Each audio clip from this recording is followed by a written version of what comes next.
And we're back. Make sure I'm not on mute anymore. So I see Shyam has joined us, so we will kind of jump in just as preface that Shyam, you were born in Kenya and you moved here after high school. That's pretty fascinating. You got a BS in Allied Health and Behavioral Sciences from Wayne State, master's degree from Eastern Michigan. And you're one in education and the other in educational leadership. So, and your piece that we're talking about today is your personal journey and passion in education and being trauma informed, which I know after living through the pandemic, all of us in some way have been impacted by that. And of course, our students have, which I'm sure you're going to bring us up to date on your information. So thank you, sir, and welcome. Thank you. Good morning, everybody. All right. Can everyone hear me okay? That's the first thing. Yes, you're not on mute like I was, so you're good. Okay, so let me obviously thank you for the beautiful introduction. I am Shyam Thakker, and I am currently a behavior specialist at Dearborn Public Schools. I apologize if the lighting is not so good, but this is how my office is right now. I am at work, so I took this 1 hour just so that I could present. And yeah, so as you can see, as you said, there you go. That's the flag of Kenya, born and raised in Kenya. And the reason you see that's an Indian flag. It's because I'm Indian by blood, and now I live in the United States. I was going to talk about trauma and so many things, but I'm just going to kind of go all over the place because this is talking about my passion and the passion that I have for what I do. I was a teacher for 17 years, and I taught science, mainly chemistry, to middle and high school students. And I know Rashida, earlier I caught the tail end of Rashida's presentation, and she mentioned about working with the female population. And this is really where my passion started, or with the trauma-informed teaching and learning. I don't know how many of you are aware of Vista Maria, but that is where I was working for about 4 or 5 years. For those of you who don't know what Vista Maria is, it is a facility, a lockdown facility. It's an all-girl institution in Dearborn Heights. It's an all-girl institution, lockdown facility where students have gone through a lot of trauma in their life. And they had 2 options, either the court decides to either send them to, a juvenile facility, or they can send them to Vista Maria, where they can also get an education. Majority of our student girls over there were victims of sexual trafficking and sexual abuse. And this is really where my passion for trauma, because I truly started understanding and learning about what it means, what trauma means. So that is where my passion started. And then moved on. I was a teacher then, and then I started learning a lot about this, just dealing with the girls and how to, it's really sad when you hear the things that they've gone through. And we can only do so much as educators, but we can definitely do our part. And it's the best we can do, right? All you can do is try to work through it, but it starts with your own positive outlook. You have to be a positive person. We all decide to wake up in the morning in a good, positive mood. And it really is a domino effect, right? How you feel is basically how you're going to react the rest of the day. I wanted to dive in so many things. Now I'm a behavior specialist for Dearborn Public Schools. And right now I work with special education population, severe cognitive impaired students with a lot of disabilities. They cannot talk. They're nonverbal. Majority of them are on wheelchairs, autistic children. So it's a wide spectrum of students that I work with right now. And every one of them has gone through some kind of trauma in their life. I know we just mentioned that, bullying, there's a disconnect between bullying and trauma. Absolutely, there is a disconnect, but bullying is trauma, and that's just one kind of trauma. We all go through so much trauma.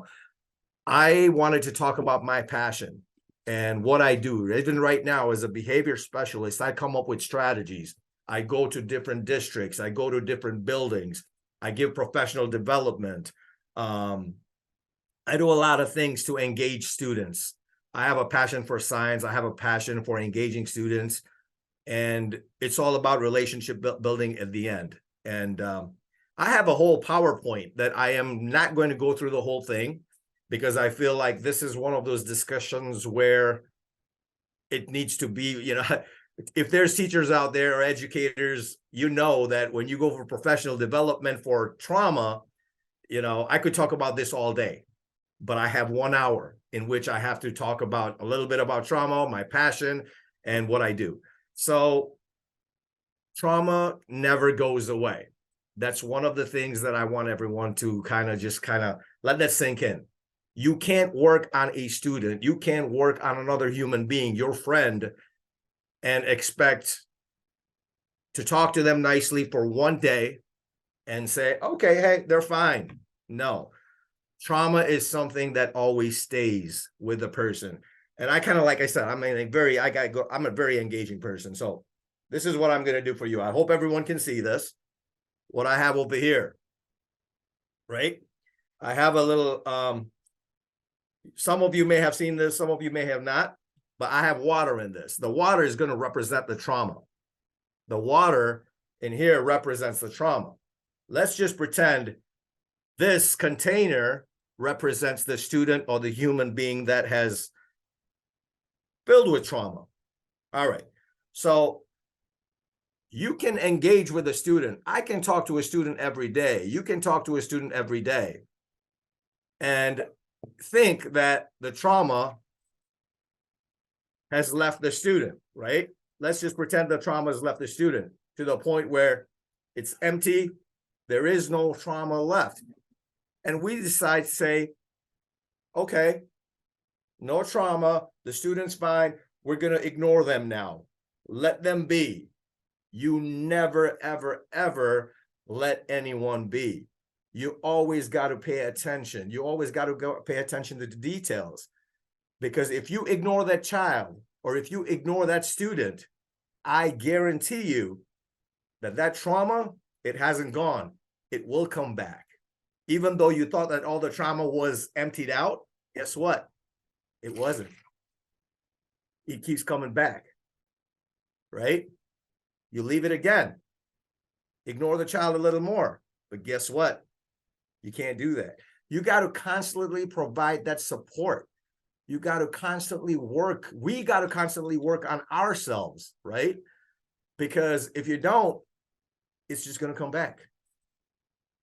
So I love doing these engaging activities with students. Like I said, I work with a special education, severe disabled students. I want to dive into a little bit about trauma, just the definition of trauma. I know there's a lot of people watching, and I have some really good friends. I have a very dear friend and a very special friend who means a lot to me. She's watching right now, so thank you very much for being there, for your support. I am going to be sharing. Can everyone see this? If someone can just say yes. Yes, I can see you're defining trauma. Thank you. So I am going to go ahead and start with this presentation right here. It's going to be very short. I'm not going to go over the whole thing. But being trauma informed, this is my email address right here at Dearborn Public Schools. Like I said, I do go around different schools. I give all kinds of engaging activities for the students. I do all kinds of presentations, whether it is talking about social emotional learning, whether it's talking about behavior and strategies. I'm also a Zumba instructor. I'm a Zumba instructor in the evenings, and I love dancing. So these are the other kinds of things I kind of do with our students to build that relationship. Even as a Zumba instructor, when I teach Zumba, I teach at Lifetime Fitness. for that 1 hour, I have had adults come up to me and say, thank you, Shyam. You made us forget our trauma. You made us forget our bad day that they had been having, or anything that's negative in their mind. I made them forget that for that 1 hour. It's self-care. It's all about self-care. So I do go around buildings talking about that, doing self-care. So if anyone's ever interested in me coming to your school or anywhere else for self-care or talking about any of these topics, please feel free to reach out. That is my email right there, THAKKES at dearbornschools.org. Trauma. Let's see. Trauma, I am trying to move this. Trauma is an event, series of events or set of circumstances that is experienced by an individual as physically or emotionally harmful or threatening, and has lasting adverse effects on the individual's functioning and physical, social, emotional, and spiritual well-being. If you look at this, it's talking about any event that can be experienced. This person, the individual, has to experience it. And again, let's connect it with bullying, because that's what this conversation is, this topic is about, is when someone experiences bullying, it is trauma. And that individual, it can be very physically, emotionally harmful, and it can have lasting effects. So those are the 3 E's: event, experience, and effects. Trauma can impact childhood development and behavior. It has far-reaching and long-lasting impacts. It affects how youth and families approach services designed to help them. I don't know how many of you are aware, but there's something called ACEs, which is Adverse Childhood Experiences. This is a survey or a questionnaire that is given, and a student can have up to 10 adverse childhood experiences, and this definitely can affect them in their behavior. For example, in Michigan, 17% adults reported experiencing physical abuse before the age of 18. And so on. I don't really want to dive too deep into this because, like I said, I just want you to get a little idea of what an ACE is. It's an adverse childhood experiences. I have had adverse childhood experiences, and it is really the support that I was given that made me, you can go both. As long as you have a good support system, okay? We all need that support system, even as adults. Like I said, my daughter is my number one supporter. I raised her by myself. I have an amazing fiance, and she's watching right now, and she's my great support. And we all need support. As the ACE scores goes up, the more adverse childhood experiences you have, so does the risk for a lot of things that are listed over here. Again, I don't want to go too deep into these, but just let's say the more ACE score, the higher the ACE score, the worse it is for that individual. There are 3 primary categories for a response. A student can either fight, flight, or freeze. And if you think about it, students can be aggressive.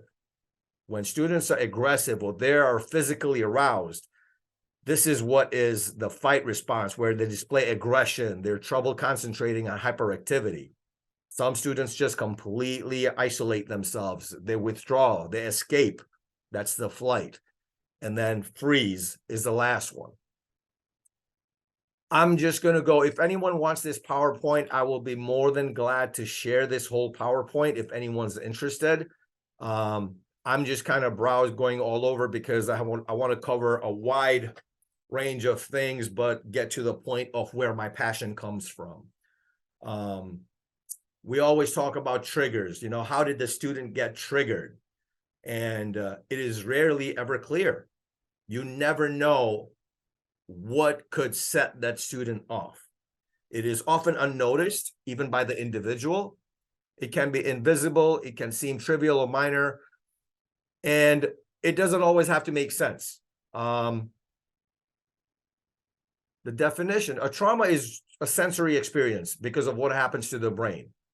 It does affect us physiologically, it affects the brain, and it is a sensory experience because of what happens to the brain and memory during trauma. Children with a history of trauma demonstrate a significant prevalence of sensory processing disorders. This is where my job as a behavior specialist right now comes in. I go in classrooms, I observe a student who is going through a lot of behavior issues. We collect data. I try to find out what the function of the behavior is.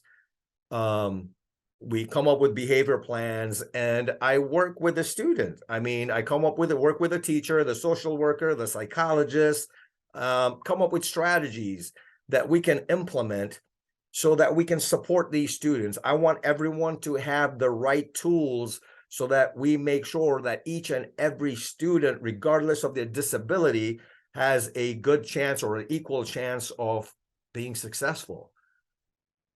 I'm really passionate about taking care of children. Like I said, it really, the fact that I have a daughter, I'm a single father, and I just absolutely, it changed my life. And the support system that I've had, the people that have supported me, I truly made me who I am right now.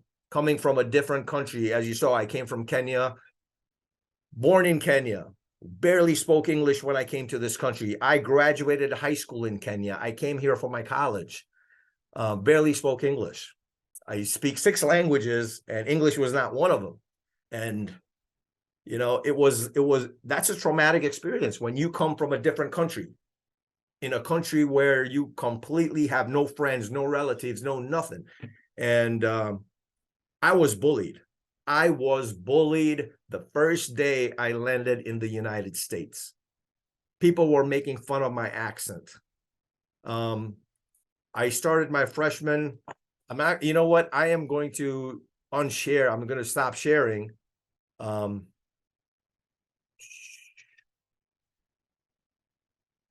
just so I was, my second week, I went to the University of Delaware as my freshman year. The second week, my roommate at that time told me that let's go for a walk. He's going to show me the campus. As we were walking, I saw the roads were blocked, and my roommate goes to me. He said, "Shyam, we need to get out of here. You need to go back to your room. We need to go back to our room." And I said, "Why? What's going on?" And he told me that there was a KKK march. I'm like, what is that? I had no idea what a KKK march was or what the KKK was. But in my second week in the United States, he explained to me what that was. And I said, wow, really? This is what, I've never seen this before. Just seeing that and witnessing that was very traumatic for me. When I went to another roommate, the first day, like I said, the first day I was bullied, when I went into a room, this was a different roommate. He saw that I couldn't speak English really well. And the first thing he said, "Where are you from?" And I said, "I'm from Kenya." He didn't know where that was, but regardless of where, he told me to get out. He said he didn't want me there. I'm not American and all that, blah, blah, blah. So I was bullied, but it is how I decided to respond, and the good support system that I had around me, my parents, who really supported me as well. So I have been bullied, but I had the right support system. If it wasn't for the support system, I don't think I would have been where I am right now. And I could really talk about this, like keep going, and let me see, where else am I want to share? I do want to share, like I said, I was voted as the #1 educator when I was working at Redfern Union School District. I was the Detroit Lions champion of the game as well. This video will kind of like, I have a 3 little videos, and I know it's like, maybe I'm showing off, but maybe it's also my passion. I'm just telling you how passionate I am about this and why I really love doing what I do. Coming up with behavior strategies and understanding the trauma. that everyone, it all starts with us. Like this t-shirt, our Dearborn logo, inspire, educate, celebrate. You have to inspire a student. You really have to inspire a student. It starts with us. Let us inspire students. Let's educate them, and let's celebrate those little small victories that the students have. A lot of times we focus too much on negativity or negative things. Whoa, the student can't do this. The student can't this. Why are you doing this? Why are you doing that? No. How about celebrating that little one positive thing? That goes for our own children as well. If you are a parent, or even if you're not a parent, even if it's an adult, let's celebrate those little positive things. Let's focus on the positive. Even if there's 10 negatives and only one positive, let's focus on that one positive and build up from them, because you want to inspire that student. Someone inspired me, and that's why I am where I am right now. I am going to go ahead and share this video right here. Is just I was Rhonda Walker's Bragg Book Award. I received a Rhonda Walker's Bragg Book Award, and it kind of like what she talks about a little bit of what I do, and you'll understand exactly why I am passionate about what I do. So let me go ahead and. Well, award showing our appreciation during this most unusual school year for outstanding teachers. And today's award goes to an educator who received 8 different nominations from students, friends, and even his proud daughter, raving about his passionate heart for children. Shyam Thakker, he teaches 6th through 12th grade in the Redford Union School District's Innovative Learning Center. He has been an educator for 17 years and known for not only his energetic, engaging teaching, but for building his students' self-esteem. His daughter, Mira, describes him as a great role model and goes above and beyond for his students, hosting fundraisers to collect school supplies, winning several grants, and flying Classroom Teacher of the Year.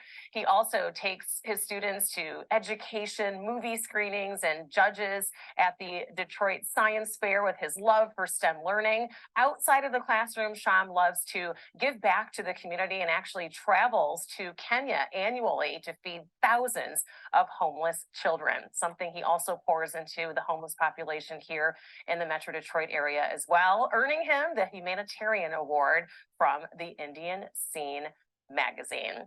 If he looks familiar to you, I also featured him on Fitness Friday. He is a Zumba instructor at Lifetime Fitness, and even his students from the Zumba classes sent nominations as well. So congratulations to Shyam. And if you know of other... So that is one of the videos that she, kind of like highlights what I do. I would also like to go ahead and share. Oh man, this sharing stuff, it becomes really technical. That's one thing I'm not good at. This whole technology thing is very traumatic to me. I need some help. All right.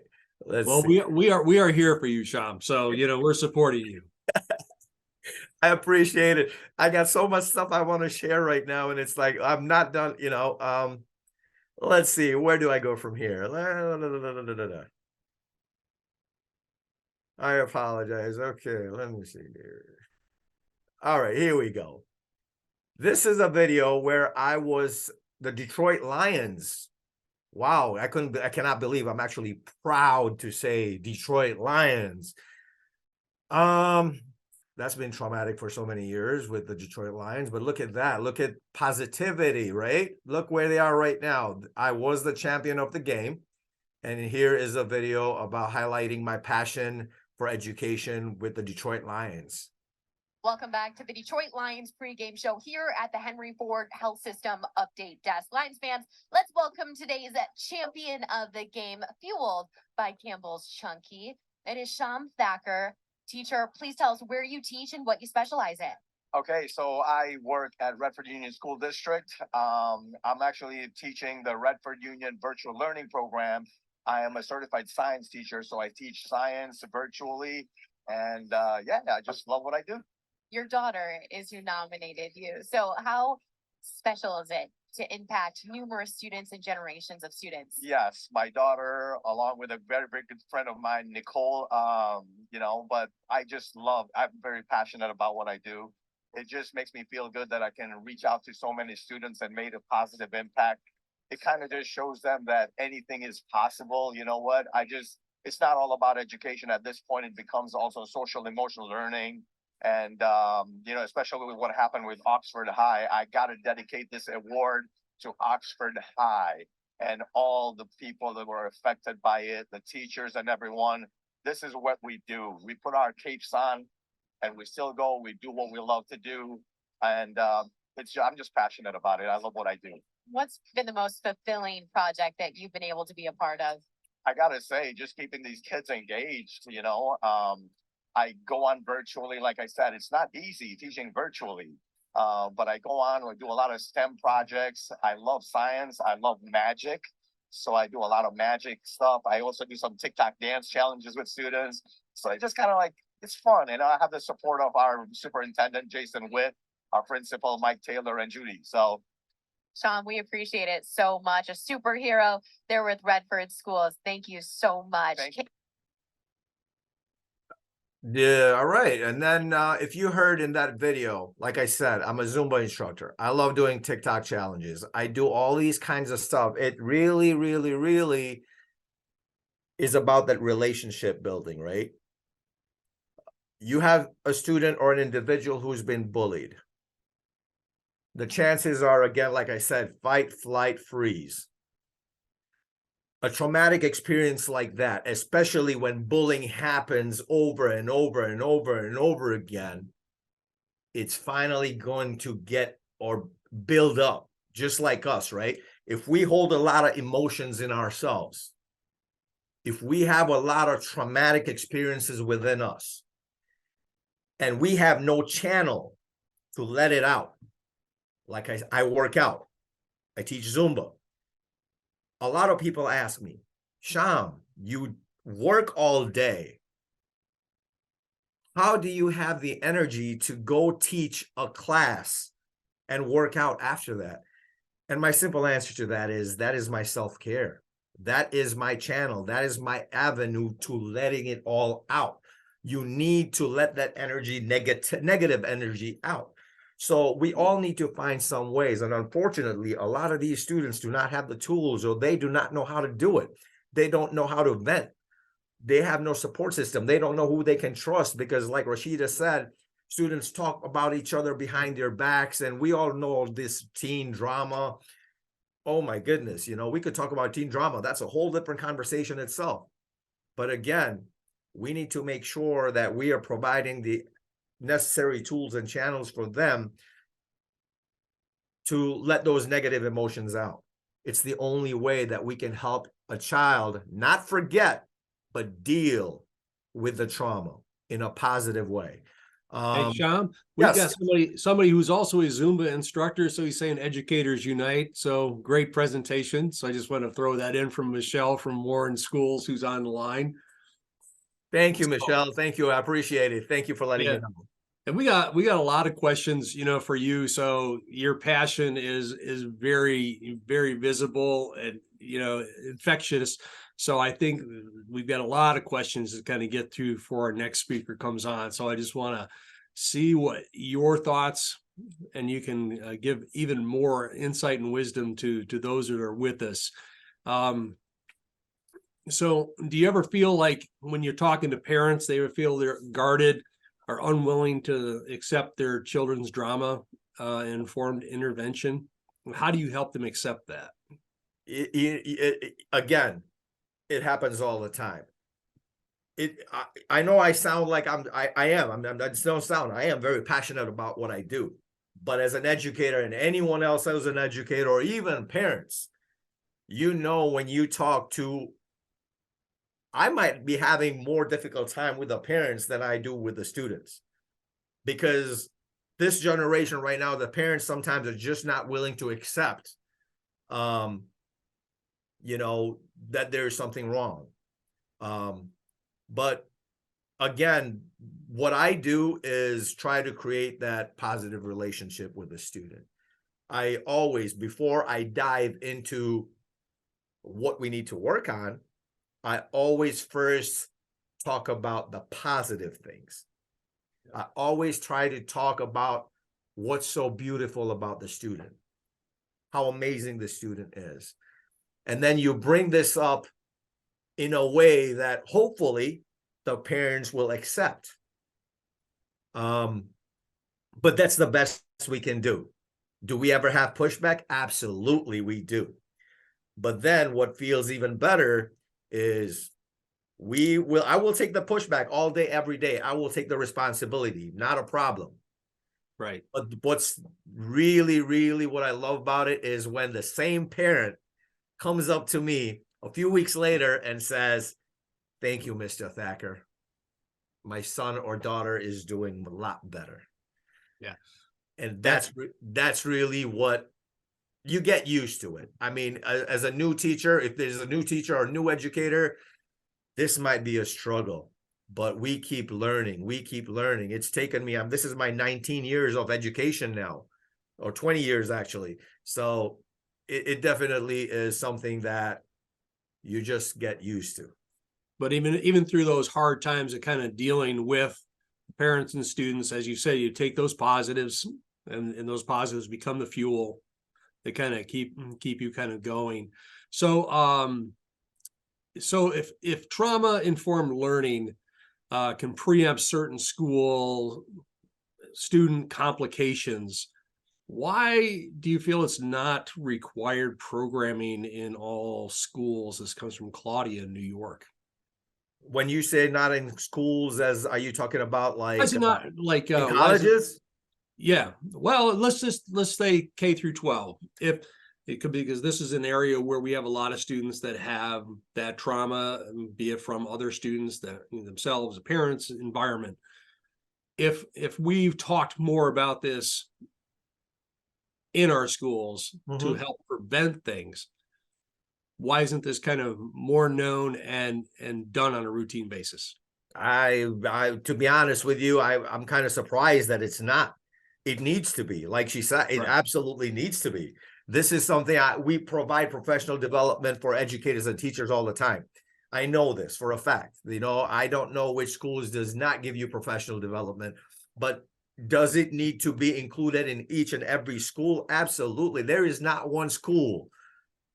Trauma has so many different meanings. Again, trauma is just one word that can encompass so much.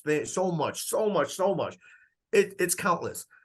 But if it was up to me, it needs to be a class that someone should register for in college before you become an educator. This should be something that they even teach you in colleges. Yeah. All educators out there know that what they teach us in school, when I went and got a certificate in education, is completely, it's like, whoa. It's all through experiences. It's all through experiences. And New York, buy me a plane ticket and I'll be there to give you Give me the pitch. You'll be there. You'll clean it all up. It'll be no problem. Well, and I think with your background, personally, I've been to Africa several times for my work and never made it to Kenya, though. I was on the borders. And I think with that experience in your background, even though when you hit complications and you got through it, it gives you a very varied background to look at things from a different perspective. And so when I traveled, I was always fascinated in the cultures that I was in, for weeks at a time. But here, we do have school districts. You're in one that has very different cultures within the same community. How do you explain to kind of parents that it's not a bad thing, it's a good thing, and how do those cultural stereotypes try to interfere with trying to explain how people are feeling differently about really the same thing? People can see it from different perspectives. Again, this is such a sensitive topic when it comes to culture. Yep. And to answer your question, it might be a little easier for me to explain to people because of my background. Right. Because I literally tell them that, when I first came to this country, I have had such a vast background. I mean, I told you I'm a Zumba instructor. When I was in undergrad school, I was a DJ. I DJ'd as my side job. you know, to get me through college. And I would have people come up to me because, yes, I am not Black. I'm not African American, you know, but I was born in Africa. And they would come up to me and people would actually accuse me of being racist. I was at one time said I'm a racist. And I said, do you even know anything about me? I mean, this is where I'm from and you're calling me racist? When it comes to culture, it is such a sense, especially now. I work in Dearborn Public Schools. We already know, everybody knows Dearborn Public Schools is primarily Arabic, right? Muslim population. I'm not Muslim. But even when I talk to the parents over here, within every culture, you have those religious sects. And there's a lot of conflict in between them. So what I try to do is tell them my story, just like I'm telling everybody over here right now, my story. So all I can do is hope for the best, hope that I can get to them, make them understand that this is a very sensitive topic. We need to be empathetic, because it's not about the parents. That's what we need to make these parents understand. This is not about you. This is what we are trying to do for your child. And if you are going to have these negative emotions or negative thoughts or stereotypes, it is going to rub off on your child the wrong way. Yeah. So it's such a sensitive topic. I mean, I think it is. And I think that's also what we find with the entire topic when we talk about bullying is, you know, parents will have their notion of it's not a big deal. Don't worry about it. You get over it. But at the same time, I think parents aren't thinking that their child may be going through a traumatic period to them. And I think that's where that empathy also comes in, of understanding that somebody is going to go through, you and I can go through the same thing. We will come out with two totally different experiences. Absolutely. And I think that's where using, you know, trauma-informed learning, can we use it after the fact? You know, when something happens, and how important it is prevention, but can we use it, you know, after the fact to really help the students realize where they're at to move forward? Yes. And, you know, like I said, it's a little more challenging for me right now because I work with severe cognitive impaired students who are nonverbal. They can't talk. The only way they can communicate is through behaviors. So a lot of the people, like even teachers, like we talked about the professional development, or why is this not being taught in schools, or when a student is behaving a certain way, they're trying to communicate with you. And especially when students who are nonverbal, they're in wheelchairs, they don't, you know, how are they? Last Sunday, we had this time change, right? We moved the clocks. Imagine how we all get affected by it. I know we all always complain about this time change, but at least we can convey our frustration. How do these students who are nonverbal, how do they convey their frustrations? Like, how are they supposed to? So they behave in negative ways. And we need to start to understand what is causing this behavior. What is the function of this behavior? Unless we find out what this function of the behavior is, we are not going to be able to come up with the right strategies or coping strategies. So it is very important. And I know I have only how much time do I have? We have about 5 more minutes or so, and then I think we're up for a break at Is it possible I could share 2 more videos really quickly? Quickly, I'm just looking at our break is at 10:55, so we got about 10 minutes. You have you have a couple other questions. So if you want, is I think one of these, I already probably know the answer listening to you, but somebody asked, how did you decide to work in this field?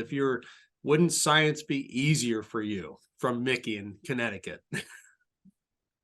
I taught science for 17 years. I mean, I was teaching science for 17 years. And to be honest with you, like I said, when I was working at Vista Maria, and when I saw this whole trauma piece, right? Before that, I was in gen ed. I was in general education.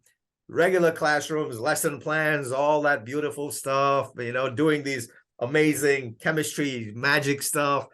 But then when I really, you know, it comes a point in your life when you come across something that just kind of awakens your soul, that, oh my goodness, this is what I want to do, especially coming from Kenya and what I have been through.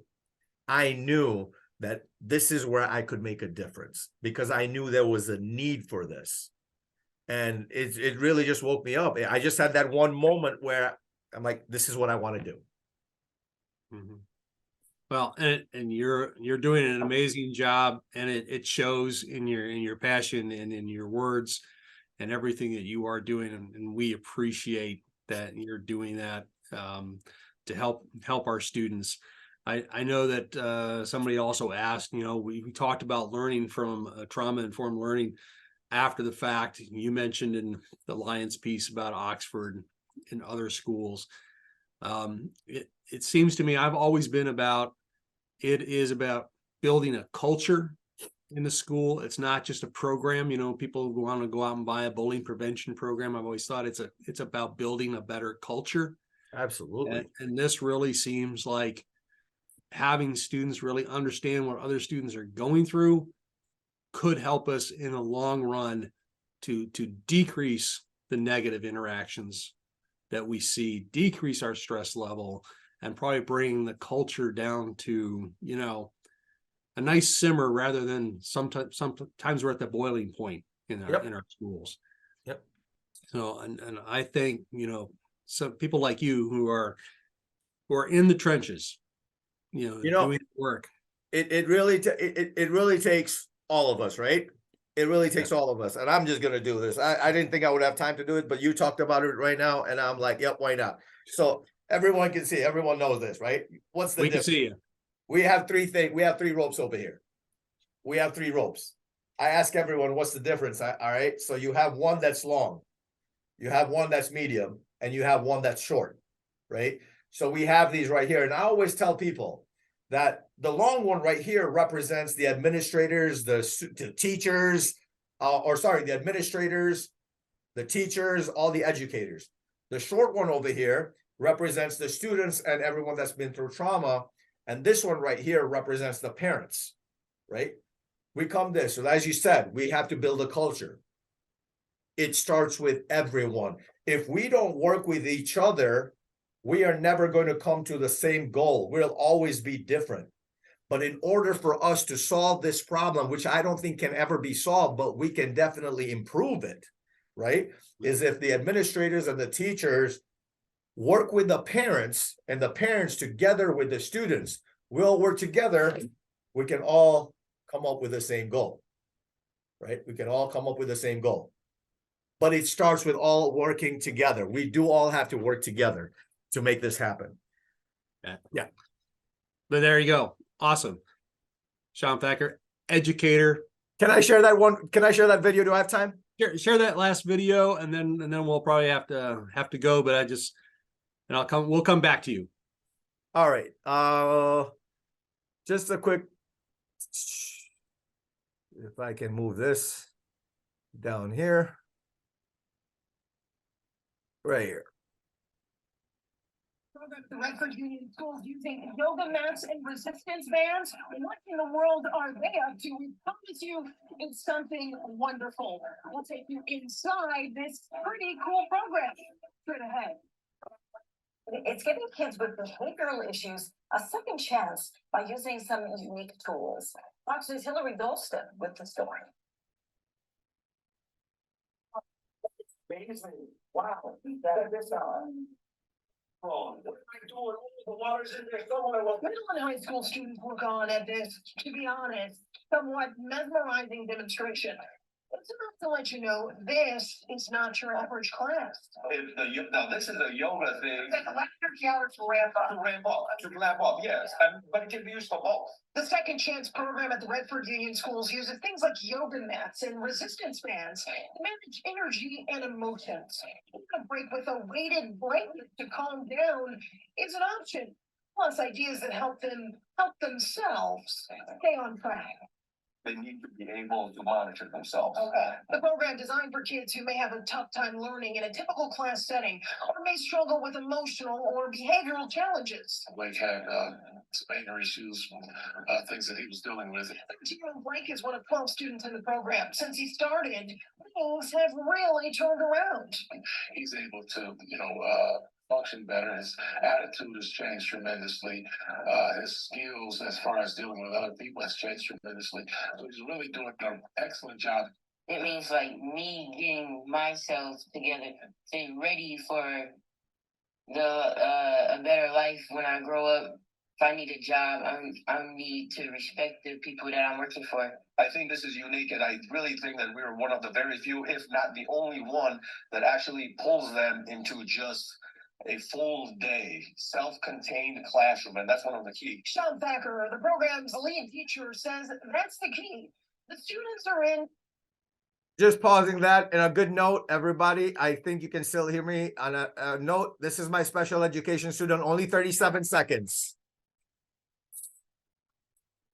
Students don't care how much you know until they know how much you care. Yeah.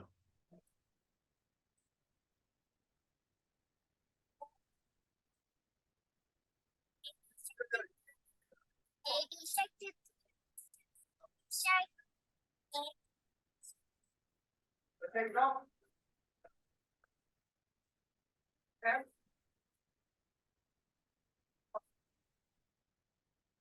That is awesome, Shyam. Not only can you see, your excitement, you see There his you excitement. go.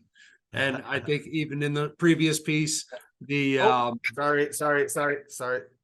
no, the other young gentleman, his words, thinking about what he can do, and that's the whole piece of it, giving them the opportunity to go beyond what they think they can. So, Shyam, this was wonderful. Shyam Thakker, people, educator, motivator, entertainer, dancer, and magician. So I thank you. It was a pleasure meeting you. I hope we cross paths in the future. If you have information or you have questions for him, he gave his email or send it to us. But we thank you for your time. Head back to your students. Thank you very much, everybody.